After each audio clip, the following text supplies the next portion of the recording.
and have 15 minutes with him directly. Now, at 17, I said, I'll go talk to him. I had bravado. That I had. So I dressed in my best dungarees and my Tom McCann shoes and whatever shirt I had by that point, which was probably okay. I went to see this man in his penthouse apartment, Park Avenue, somewhere in the 70s. And I said to him, he said, what have you come to see me about? And I told him, I wanted to tell him that there was something in the rules that was just unfair. And he said, tell me about it. I said, well, I'm 17 because I graduated early from high school, and I want to go to City College, and I've been accepted, and I want to live in this home for the first year, you know, because it's easy for me to go to college from here, and I don't want to have to work because then I couldn't go in the daytime. He said, well, okay, I'll tell you what I'll do. I'm an alumnus of the University of Illinois. I will personally sponsor you at my alma mater, and they have very good engineering school at the University of Illinois. And he said, how would that be? And I said, well, that's not really what I want. My brother is at City College. I want to go where he is. And he said, I understand very well. Now, you know I can't change any of this before I have my board together.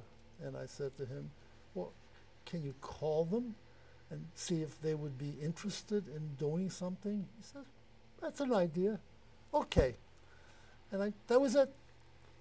I left, and a week and a half later, my social worker came and said, I don't know what you did, but apparently now the rules are that any child who is in foster care and who achieves the ability to get into a college, we will take care of the room and board until he graduates from college, whatever time that takes.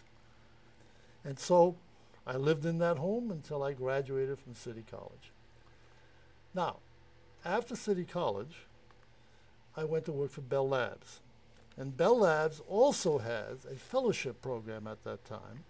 And based on my work and some of the schooling I did, and the fact that I actually went to City College at night for a master's degree while working in New Jersey full-time, that impressed them so much that they gave me the fellowship. And I chose to go to Princeton and got a PhD in the subject I had really wanted to do because I'd done the engineering and I didn't want to be a PhD in engineering. I wanted to be a PhD in the science. And so that's what I did. I went to Princeton and then I got my PhD in 3 years, theoretical physics. Well, that answers your question. One thing I noticed as you were discussing your interface with the Admiral, you basically, by refusing to take his first offer, which would have been very easy just to take that and kind of take care of yourself, you chose to try to pave the way for the other kids coming along. I have always been for, I never asked for myself. I've realized long ago that if you ask in the name of a group of people, you have far more persuasive power than if you ask for yourself. You'll be a recipient if it gets done, but otherwise people think you're just a selfish person. I'm not selfish. I have done the same thing in many things that I've been involved with. My oldest son, after we married, was retarded. I worked very hard to get laws changed. Then when I got into the energy business, I worked very hard to get legislation passed so that the utilities would have to buy it at the peak power cost, not the base power cost for electric power produced by solar cells or windmills. And working with the senator from New Hampshire, we got that done. I also felt small business. When I had a small business that was not getting its fair share of government contracts, I went to the Small Business Administration, and we, together with the Senator Rudman, who was the senator from New Hampshire at that time, got a law changed which made 1.5% of all federal R&D funds, specifically for small business. So I've always asked in the name of causes that I sponsor, because I think it's the right way to do it. Okay. Now I'm going to change the line of questioning. Mm-hmm. I mean, you had an incredible experience as a little kid, right into your adulthood, really. I mean, you overcame many obstacles. But how do you think your life as an adult has been influenced by your experience as a survivor? Well, first of all, I tried very hard to establish myself not as a survivor, because I didn't even know I was a survivor. I thought of myself as an immigrant. I was not in the camps. Most people did not consider until I was about 55, early 1990s, that hidden children, or children in general, because they hadn't been in the camp, were survivors. We were ignored as a population. But at a conference in New York in 1991, which my wife, my daughter, and I went to, it turned out that the B'nai B'rith had taken on this as a cause to get for the children of the Holocaust the same privileges and the same kinds of societal rewards, if you would, and the reparations from Germany as to the adults. The fact that I didn't stay in the camps didn't mean I didn't lose my family, didn't mean I didn't lose my home, didn't mean I didn't lose my language. I was traumatized. I mean, it's very evident from the story I said about when I came to this country. I had a lot of problems as a child that if I had had schooling and family, I would probably not have had. My brother was also troubled. He sucked his thumb, you know, I peed in my bed, you know, I mean, we had all kinds of things that I'm sure we would not have had we had a family. And so that's part of what changed my life. But as an immigrant, I strove in every possible way to live the Horatio Alger story. Come with nothing, wind up with a family, rebuild my family, which I did. We had 2 boys and a girl. And then we adopted 2 children in addition, but that was more than my family.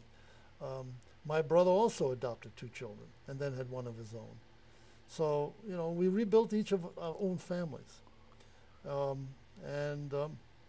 So I tried to avoid the stigma of being an immigrant.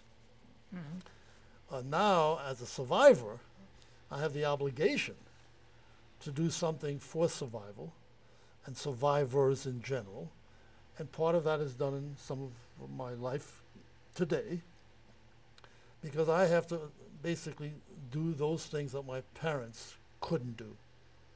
And so I'm a member of almost every organization in Boston that deals with the Holocaust. I was on the executive committee of the memorial in Boston. I'm involved with helping the aged Holocaust survivors, Hakala. So I'm involved with almost anything in Boston that has to do with the Holocaust, because again, my brother couldn't do it.